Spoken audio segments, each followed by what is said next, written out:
नमस्कार फ्रेंड्स, मैं गिरिराज बिंदावला आपकी वापस से अपनी जो थर्ड क्लास है उसको रेगुलरली ले रहे हैं।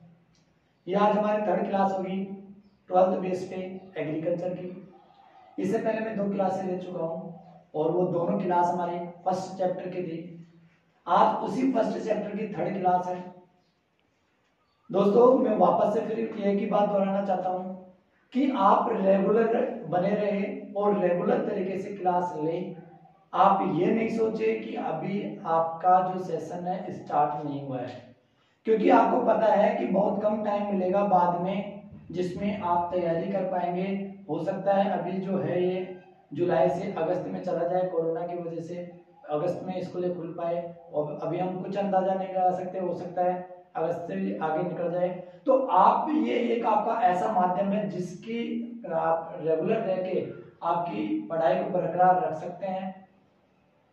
तो सबसे पहले तो आप एक छोटा सा काम करें, वीडियो को लाइक करें, सब्सक्राइब करें और अपने फ्रेंड्स के साथ शेयर करें।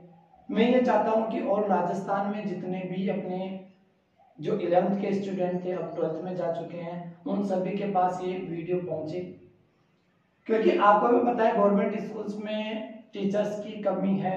कुछ ही स्कूल्स है जिसमें आपके 12th लेक्चरर एग्रीकल्चर के हैं, अदरवाइज सभी में रिटायर्ड हो चुके हैं या पद प्रमोशन हो चुका है।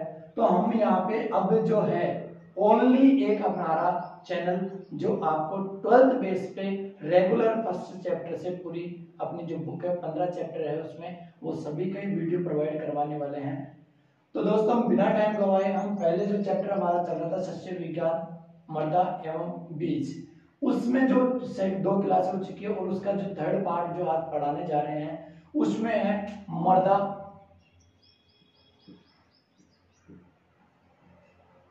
क्षरण व संरक्षण। ठीक है फ्रेंड्स, आज हम पढ़ेंगे मृदा क्षरण के बारे में और मृदा संरक्षण के बारे में। आप अपनी बुक को उठाए, अपने एक नोटबुक उठाए और मिलाते चले। मिलाने के साथ साथ अपने नोटबुक में नोट्स बनाए। ये नोट्स आपकी पूरी जो ईयर है उसमें काम आने वाले हैं। तो आप अपने नोट्सों के हिसाब से पढ़ाई करें। आप ये नहीं देखें कि हमारे पास टीचर है या नहीं है। रेगुलर अपनी क्लासें बरकरार रखें। ठीक है फ्रेंड्स, सबसे पहले हम इस चीज को समझना चाहते हैं। देखते हैं मृदा क्षरण किसे कहते हैं। मृदा क्षरण मृदा के कणों का एक स्थान से दूसरे स्थान पर जाने की क्रिया मृदा क्षरण कहलाती है। वापस से देखते हैं, मृदा के कणों का एक स्थान से दूसरे स्थान पर जाने की क्रिया क्या कहलाती है? मृदा क्षरण कहलाती है। दूसरा क्या रहता है? संरक्षण। मृदा के कणों का बहने से रोकने की क्रिया मृदा संरक्षण कहलाती है। मीन्स हम किस विधि के द्वारा मृदा के कणों को बहने से रोक सकते हैं, वो आएगा मृदा संरक्षण में। हम पढ़ रहे थे मृदा क्षरण।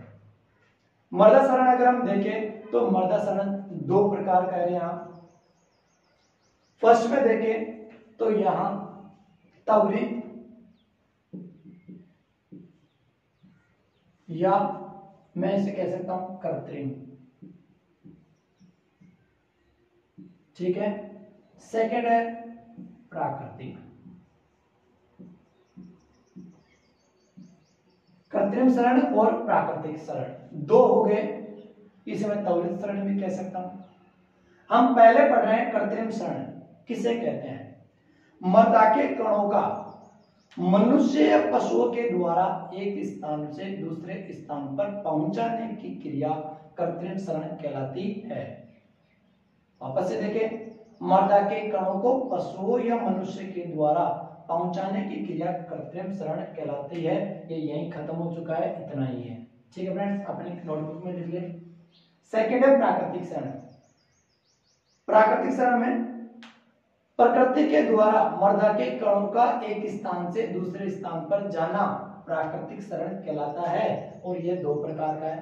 पहला हम देखें इसमें वायु और दूसरा है जल। टेंशन नहीं ले बिल्कुल भी। आप ये देखेंगे कि आपके पहले जल दे रखा है, ठीक है, नहीं मैं पढ़ा रहा हूं अभी आपको जो अपने को पढ़ना चाहिए। पहले हम पढ़ेंगे वायु और फिर पढ़ेंगे जल, ठीक है फ्रेंड्स। थोड़ा आप अपने पेज को चेंज करें। आप जैसे ही 2 पेज चेंज करेंगे और ये आपको दिख जाएगा वायु सरण। वायु सरण की हम परिभाषा की बात करें तो वायु सरण की परिभाषा होगी मृदा के कणों का हवा या वायु के साथ एक स्थान से दूसरे स्थान पर जाना क्या कहलाता है? वायु सरण कहलाता है। वापस से देखें, हवा या वायु के साथ मृदा के कणों का एक स्थान से दूसरे स्थान पर जाना वायु सरण कहलाता है, ठीक है फ्रेंड्स। वायु सरण को अगर हम देखें तो वायु सरण 3 प्रकार का है। कितने प्रकार का? 3 प्रकार का। नोट्सों में हमारे को इसी हिसाब से लिखना है। 3 प्रकार का है। अगर हम पहले की बात करें, यहां कौन सा? वायु सरण। वायु सरण कितने प्रकार का है? 3 प्रकार का, ठीक है। 3 प्रकार देखते हैं। फर्स्ट है निलंबन,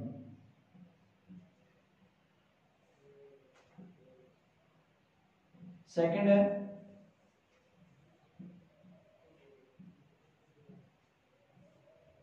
थर्ड है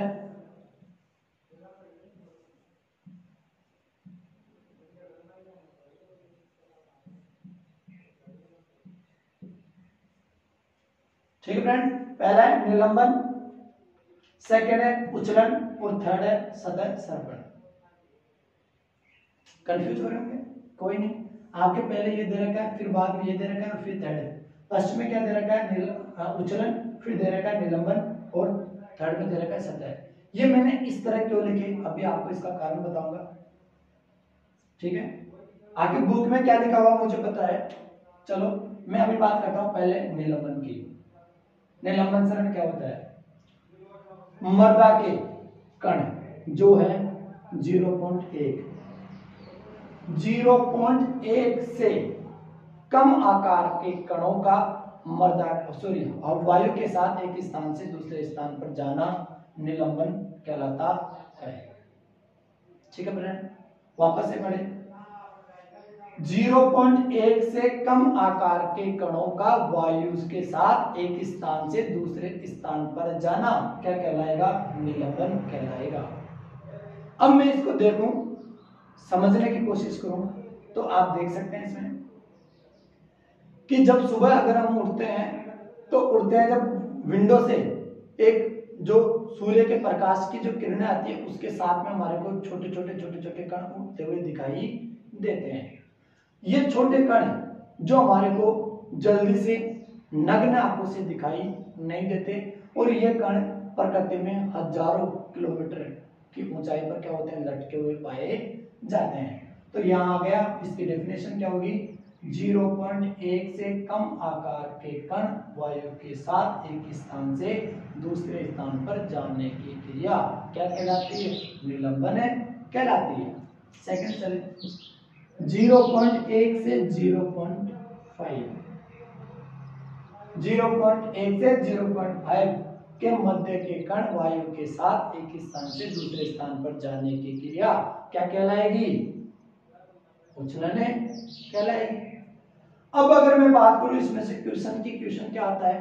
क्वेश्चन यही आता है कि वायु सरण की सबसे हानिकारक अवस्था है वो है उछलन। यानी जब अपने यहाँ पे कण कितने हैं? 0.1 से 0.5 के मध्य के कण वायु के साथ एक स्थान से दूसरे स्थान पर जाते हैं। कुछ नहीं, आप देखते हैं मई जून माह में बहुत तेज आंधियां चलती है और आंधियों के कारण बहुत धूल भरी जो अपना वातावरण हो जाता है, जिसके कारण जो मृदा की ऊपरी सतह थी, ऊपरी सतह मीन्स पोषक तत्व वाली सतह, वो वायु के साथ क्या होने लग गई? एक स्थान से दूसरे स्थान पर पहुंचने लग गई। अब ये पोषक तत्व वाली परत यहां से निकल के चले गई, यानी इसमें मृदा का क्या हुआ? नुकसान हुआ। और कितना हुआ? 60 से 70%। तो क्वेश्चन ये भी आ सकता है कि वायु सरण की उछलन अवस्था में मर्दा का कितना नुकसान होता है, तो ऑप्शन में अगर आपको देगा तो आपको 70 से जो 60 से 70% है उसको क्लिक करना पड़ेगा। ठीक है फ्रेंड्स, तो यहाँ पे समझ में आ रहा होगा। अब चलते हैं आगे, अपन बात करें सतह सर्पण की। 0.5 से अधिक, यहां था 0.1 से कम, यहां 0.5 से अधिक। 0.5 से अधिक mm के कणों का वायु के साथ एक स्थान से दूसरे स्थान पर जाने की क्रिया क्या कहलाएगी, सतह सर्पण कहलाएगी। यहाँ पे जो कण है वो उड़कर नहीं जाते बल्कि क्या करते हैं, लुढ़क कर जाते हैं, यानी हवा का जब वेग होता है तो वो अपनी स्थान क्या कर लेते हैं, चेंज कर लेते हैं। इसमें ज्यादा नुकसान नहीं होता। क्यों नहीं होता, क्योंकि ये कण उड़कर दूसरे खेत में नहीं जाते बल्कि अपना स्थान कुछ छोड़ते हैं, यानी एक खेत से दूसरे खेत में नहीं जा पाते, तो इस वजह से इसमें ज्यादा नुकसान नहीं होता। मैं बात कर रहा था कि मैं इस तरह क्यों लिखा, मैं इस तरह इसलिए लिखा क्योंकि ये आपको याद करने में आसानी रहेगी। 0.1 से कम, 0.1 से 0.5 और 0.5 से अधिक। यहाँ पे आप पहले ये याद करोगे 0.1 से 0.5, फिर आप इस पे आओगे 0.1 से और फिर इसमें जाओगे तो आपको कंफ्यूज होगा। तो इस वजह से मैंने ये लिखा, आपको ध्यान रखें, आपको इसी तरह याद करना है जो आपको अधिक समय तक याद रहे। दूसरी बात करूं तो चीज को समझ के पढ़ना है, कभी भी चीज को रटना नहीं है। रटना इसलिए नहीं है क्योंकि रटी हुई चीज कभी भी याद नहीं रहती। आज आप 11th पास करके आए हैं, पिछले साल की अगर मैं बात करूं जब आप 10th में थे, 10th में आपको फर्स्ट चैप्टर का क्या नाम था याद नहीं है, करके देख लो। हिंदी में फर्स्ट चैप्टर का क्या नाम था, निकल गया। हिंदी में 5 चैप्टर का क्या नाम था, नहीं पता, क्योंकि हम वहां पे क्या किए थे, रटे थे। और रटी हुई चीज एक सडन टाइम के बाद में क्या कर जाते हैं, हम भूल जाते हैं। इसलिए यहाँ पे हमको रटना नहीं है। अगर आपने देखा याद नहीं हुआ तो वीडियो को वापस से सुनो। जब आप वीडियो को 2 से 3 बार सुनोगे तो ऑटोमेटिक आपको याद हो जाएगी। और मेरा उद्देश्य भी यही है कि स्टूडेंट्स को साथ के साथ में याद हो। तो हम वापस से यहाँ पे चलते हैं, एक बार इसका रिवाइज करते हैं। मर्दा सरण, मर्दा के कणों का एक स्थान से दूसरे स्थान पर जाना मर्दा सरण कहलाता है। मर्दा सरण 2 प्रकार का होता है, कृत्रिम सरण और प्राकृतिक सरण। कृत्रिम सरण किसे कहेंगे, मनुष्य या पशुओं के द्वारा मर्दा के कणों का एक स्थान से दूसरे स्थान पर पहुंचाना कृत्रिम सरण कहलाता है। ये यहीं खत्म हो गया था। बात कर रहे थे प्राकृतिक की। प्रकृति में होने वाले कोई भी कारक हो जिसके द्वारा मर्दा के कण एक स्थान से दूसरे स्थान पर जाएंगे, प्राकृतिक सरण कहलाएगा। प्राकृतिक सरण 2 प्रकार का था, वायु और जल। पहला हमने पढ़ा जल, वायु सरण। वायु सरण क्या था कि मर्दा का कण किसके, वायु के साथ एक स्थान से दूसरे स्थान पर चले जाते हैं तो उसे वायु सरण कहते हैं। ये वायु सरण की 3 अवस्थाएं हमारे सामने लिखी हुई है, इसका स्क्रीनशॉट ले लिया, याद नहीं हो तो। पहली है निलंबन, उच्चलन और सतह। हमारे को ये पता चल गया निलंबन किसे कहेंगे, जब 0.1 से कम आकार के कण वायु के साथ एक स्थान से दूसरे स्थान पर जाएंगे तो उसे हम निलंबन कहेंगे। उच्चलन 0.1 से 0.5 के मध्य के कण वायु के साथ जाएंगे तो उसे उच्चलन कहेंगे। और तीसरा है सतह सर्पण, 0.5 से अधिक के कण अगर एक स्थान से दूसरे स्थान पर जाएंगे तो उसे हम क्या कहेंगे, सतह सर्पण। तो मुझे लगता है आपको ये याद हो गया होगा। अब हम आगे चलते हैं। यहाँ पे हमारे पास वायु सरण कंप्लीट हो चुका है। अब हम पढ़ेंगे यहाँ पे वायु सरण के बाद में सेकंड है जल सरण। ठीक है फ्रेंड्स, हम पढ़ रहे हैं जल सरण। मर्दा के कणों का जल के साथ एक स्थान से दूसरे स्थान पर जाना जल सरण कहलाता है। डेफिनेशन हो गई है। अब मैं जल सरण को देखूं तो जल सरण 4 प्रकार का है। कितने प्रकार का है, 4 प्रकार का। फर्स्ट की बात करूं तो फर्स्ट है बौछार, ठीक है। सेकंड है परत, थर्ड है रील, इसे हम नालिका भी बोल सकते हैं, ठीक है फ्रेंड्स। और 4 है अवनालिका।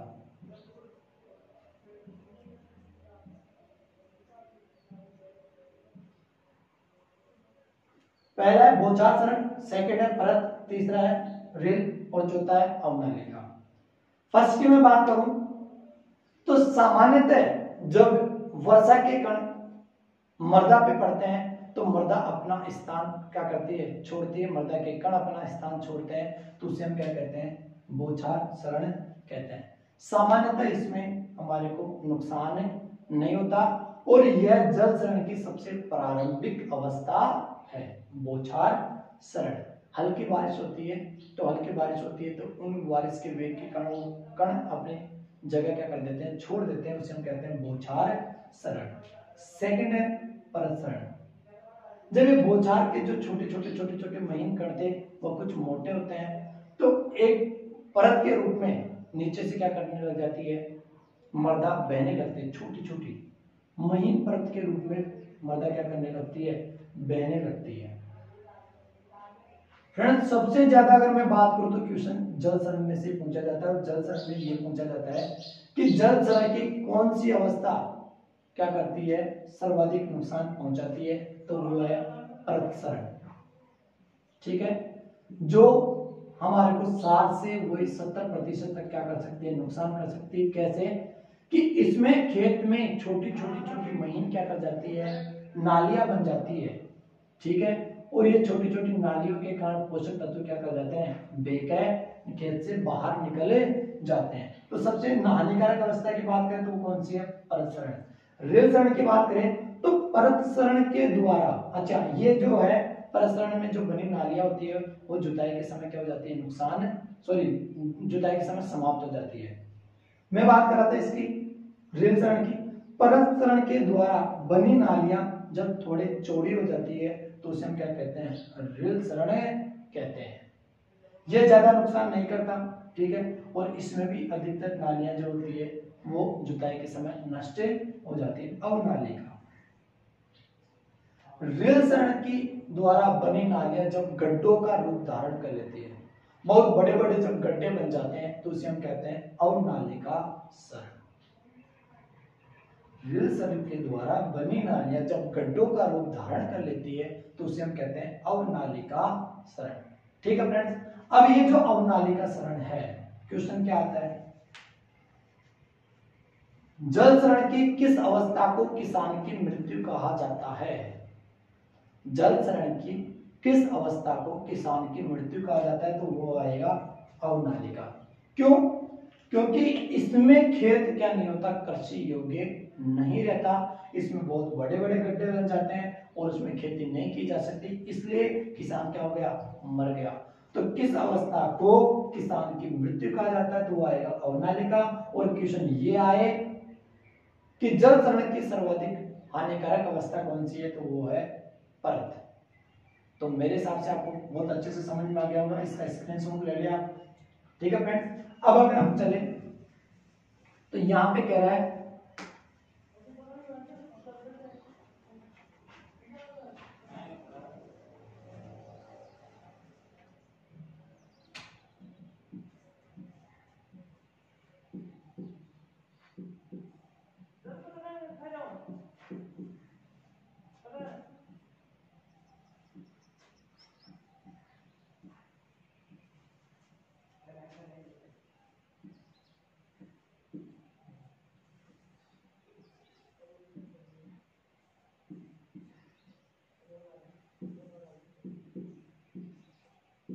जल सरण को प्रभावित करने वाले कारक, जल सरण को प्रभावित करने वाले कारक मीन्स क्या होगा ऐसा जिसके कारण जल सरण क्या होगा, ज्यादा हो सकता है।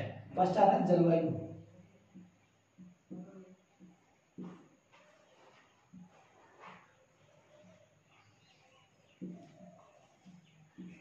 जलवायु देखें दोस्तों, यहां पे देखो वर्षा की तीव्रता, वर्षा की गहनता और आवृत्ति, इसका सीधा प्रभाव पड़ता है जलवायु पर, यानी मृदा सरण पर। अगर वर्षा की गहनता अधिक हो और आवृत्ति कम हो तो मृदा सरण कम होगा। यदि वर्षा की गहनता अधिक हो और आवृत्ति कम हो तो मृदा सरण क्या होगा, कम होगा। और आवृत्ति ज्यादा हो और गहनता कम हो तब भी मृदा सरण क्या होगा, कम होगा। लेकिन अगर आवृत्ति व गहनता दोनों ही क्या होते हैं, अगर अधिक होते हैं तो मर्दासरण क्या होगा, ज्यादा होगा। तो आपको समझ में आ गया होगा कि अगर आवर्ती कम है और गहनता ज्यादा है तो भी मर्दासरण कम होगा, गहनता ज्यादा है और आवर्ती कम है तो भी मर्दासरण क्या होगा, कम होगा। लेकिन आवर्ती और गहनता दोनों ही अधिक है तो मर्दासरण भी क्या होगा, अधिक होगा। नेक्स्ट चलते हैं हम। नेक्स्ट क्या रखा है, स्थलाकृति। ठीक है फ्रेंड्स, फर्स्ट आया था जलवायु, सेकंड आ रहा है स्थलाकृति। स्थलाकृति में आप बहुत अच्छे से देख सकते हैं कि अगर कोई क्षेत्र उबड़ खाबड़ है, ठीक है, ये मैं समतल बना दिया, एक क्षेत्र बनाता हूं मैं,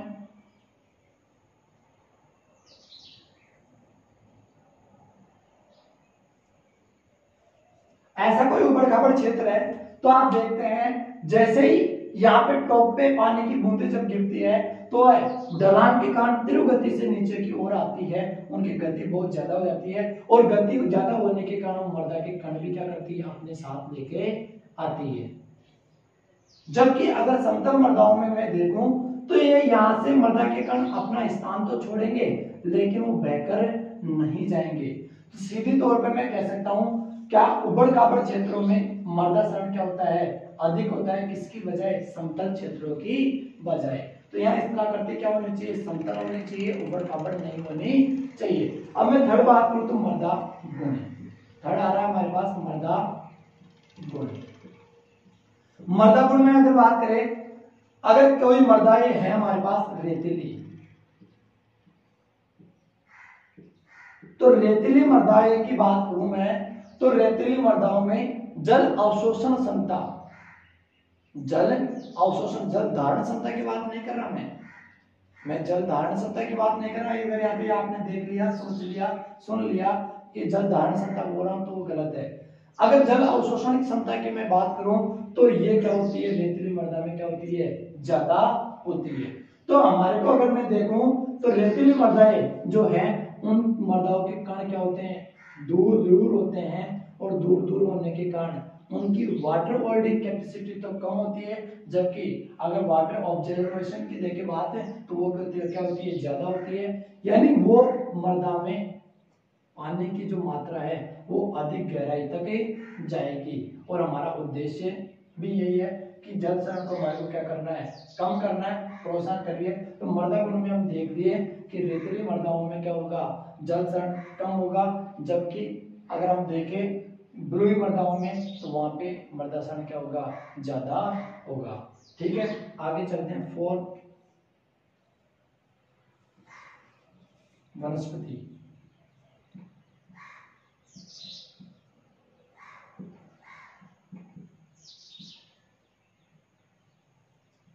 अगला आ रहा है यहाँ पे वनस्पति का प्रभाव।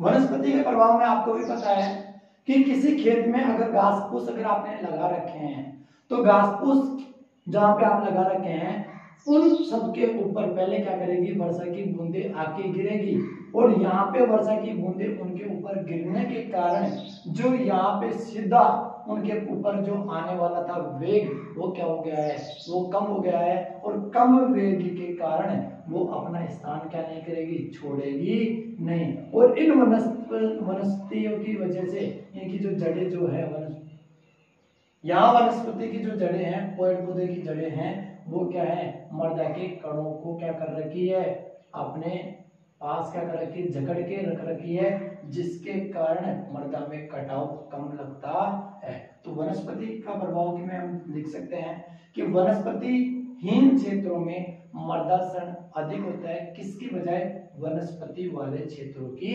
बजाय। 4.5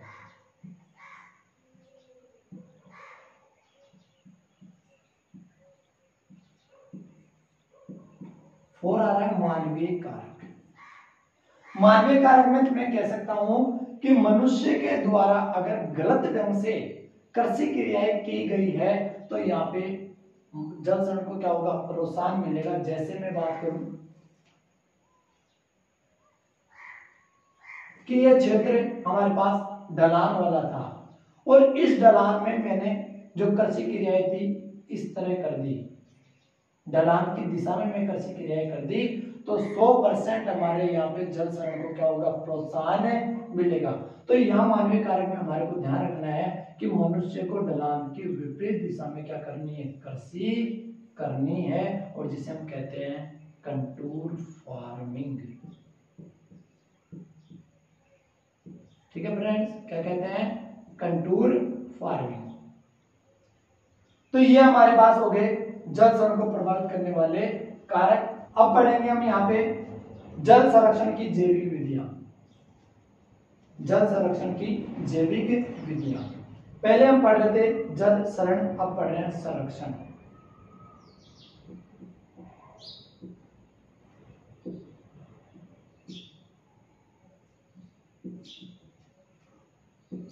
अब हम पढ़ रहे हैं जल संरक्षण। पहले हम पढ़ रहे थे जल संरक्षण को प्रभावित करने वाले कारक। जल संरक्षण मैंने आपको बता दिया कि जो जल के द्वारा मृदा के कण एक स्थान से दूसरे स्थान पर जा रहे थे उसको हमारे को क्या करना है, रोकना है, जल को क्या करना है, संरक्षण करना है। तो यहाँ पे हम पढ़ रहे हैं जैविक विधियां, जल संरक्षण की जैविक विधियां।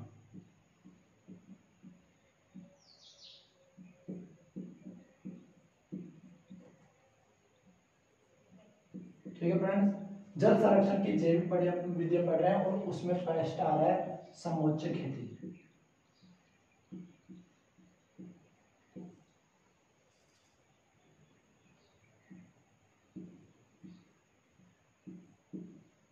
क्या रहा फर्स्ट, समोच्च खेती।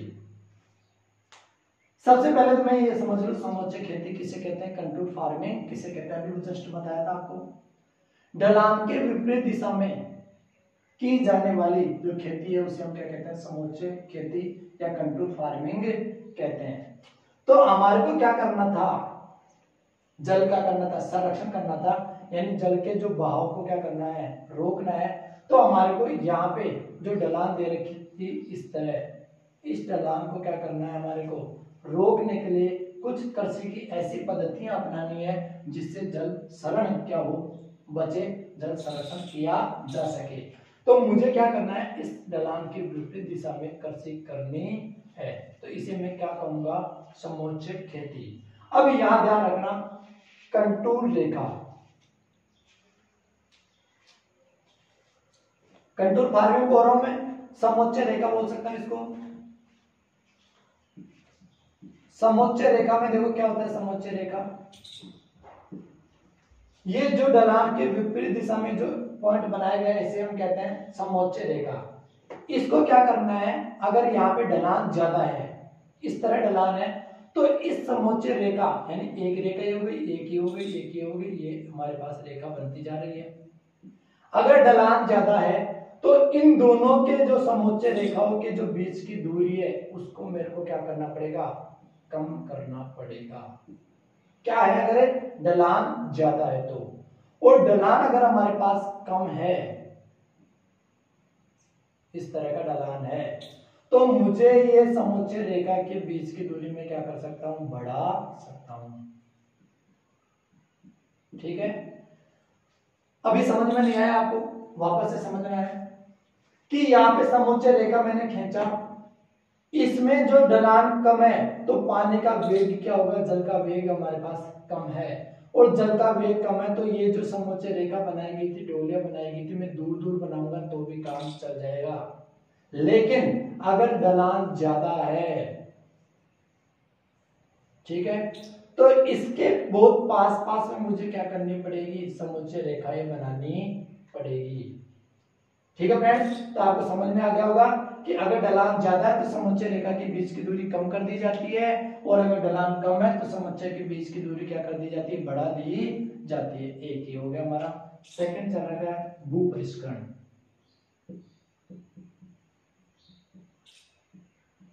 ठीक है, भूपरिष्करण सबसे पहले बात करो तो टीलेज।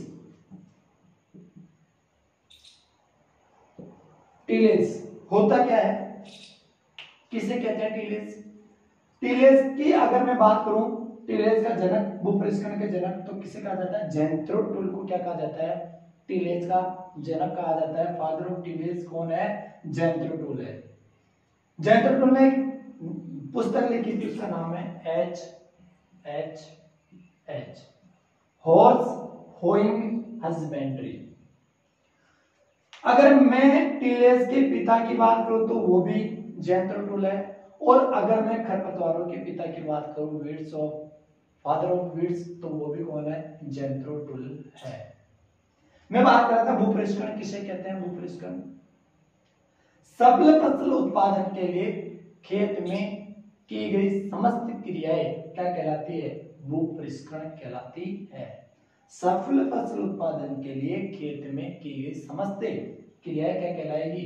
भूपरिष्करण कहलाएगी। और भूपरिष्करण यहाँ पे कितने प्रकार का होता है? 3 प्रकार का होता है। आपके जो 5 चैप्टर है उसमें दे रखा है भूपरिष्करण, सब कुछ दे रखा है उसमें। ये यहाँ हमारे पास 3 प्रकार का, मैं थोड़ा सा एक वर्बल बात कर लेता हूँ। प्राथमिक भूपरिष्करण, द्वितीय भूपरिष्करण, और तीसरा कौन सा है? शून्य भूपरिष्करण। ठीक है फ्रेंड्स, तो हम भूपरिष्करण की बात करें, जिन क्षेत्रों में अधिक भूपरिष्करण किया जाता है तो वहां मृदा की क्या होती है? संरचना सुधर जाती है।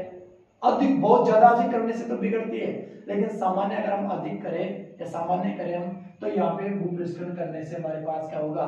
मृदा के जो कण है वो क्या हो जाएंगे? आपस में खुल जाएंगे, और मृदा के कण खुलने के कारण जो जल है वो अधिक समय तक क्या करेगा? मृदा में रहेगा, यानी मृदा के अंदर जाएगा। तो भूपरिष्करण से हमारे को यहाँ लाभ क्या होगा?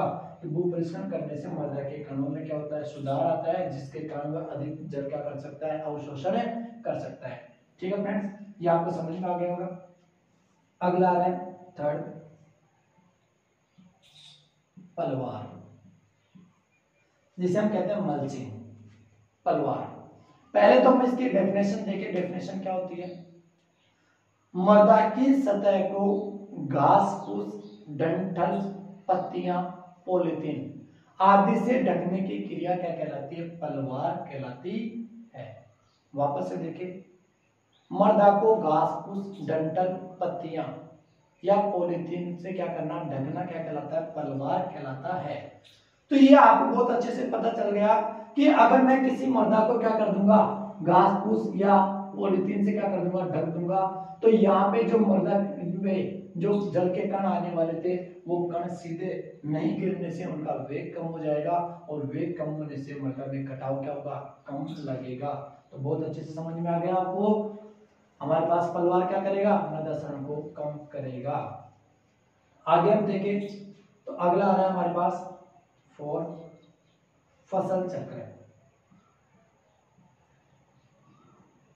ठीक है फ्रेंड्स,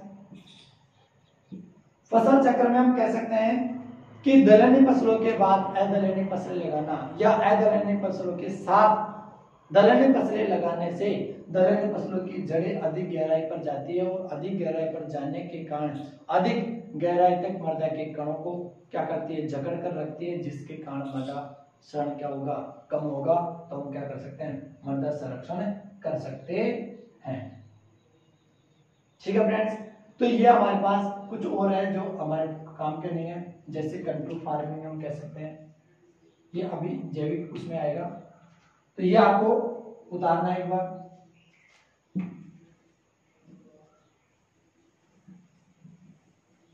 आ रहा है पट्टियों में फसल बोना।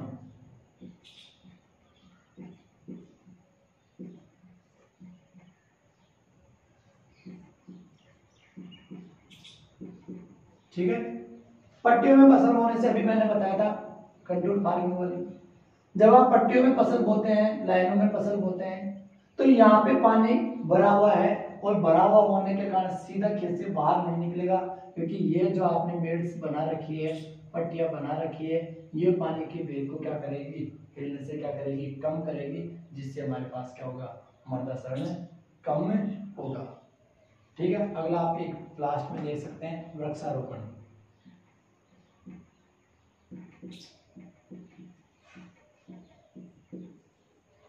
वृक्षारोपण में आप क्या करेंगे? खेत की बाउंड्री के चारों तरफ आप क्या करेंगे? बड़े बड़े वृक्ष लगाएंगे। ये बड़े बड़े वृक्ष जो है मृदा के कटाव को क्या करते हैं? कम करते हैं। ठीक है फ्रेंड्स, तो ये हमारे पास था मृदा संरक्षण को रोकने के उपाय हम पढ़ रहे थे। अब हम जो पढ़ेंगे वो हमारे पास नेक्स्ट क्लास में हम पढ़ेंगे। इसमें ये तो हमारे पास हो गया।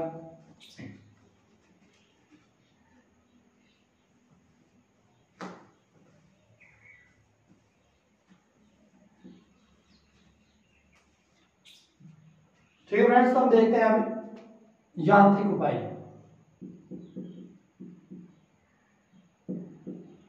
जल संरक्षण के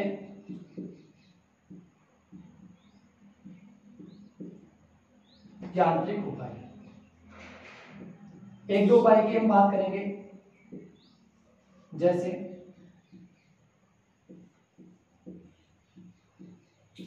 कंटूर टेरेस। मैं अगर बात करूं कंटूर टेरेस की, तो जो संपूर्ण खेत होता है, इस खेत में छोटे छोटे चबूतरे जिसे हम कह सकते हैं बनाए जाते हैं, और ये चबूतरे वर्षा के पानी के वेग को क्या करते हैं, कम करते हैं। जब पानी बढ़ जाता है तो इनके आपस में टकराने से उनका वेग कम हो जाता है, और वेग कम होने से यहाँ पे हमारे पास क्या होगा, जल संरक्षण को प्रोत्साहन मिलेगा। तो यहाँ पे कंटूर टेरेस किससे बनाया जाता है, बेसन लिस्टर की सहायता से।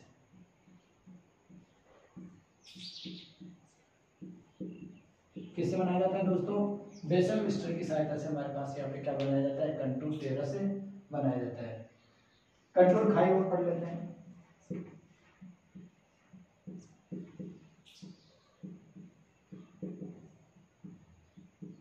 कंटूर खाई में कुछ नहीं होता। कंटूर खाई में हम यहाँ पे 30x60 की क्या करते हैं, नालियां बनाते हैं खेत के चारों तरफ। ये नालियां क्या करती है, इस नालियों में हम क्या करते हैं, बड़े बड़े पेड़ पौधे लगाते हैं, जिससे यहाँ पे पानी भरने के बाद में पहले किस में जाता है, खेत की नालियों में जाता है, उसके बाद में क्या करता है, खेत से बाहर निकलता है। तो कंटूर खाई बनाना। तो ये हमारे पास दोस्तों हो गया क्या, संरक्षण को जो प्रोत्साहन कर रहे थे, मृदा संरक्षण कर रहे थे, उसकी यांत्रिक हमने पढ़ ली और हमने जैविक विधियां पढ़ ली। चैनल को सब्सक्राइब करें, लाइक करें, शेयर करें। Thank you so much.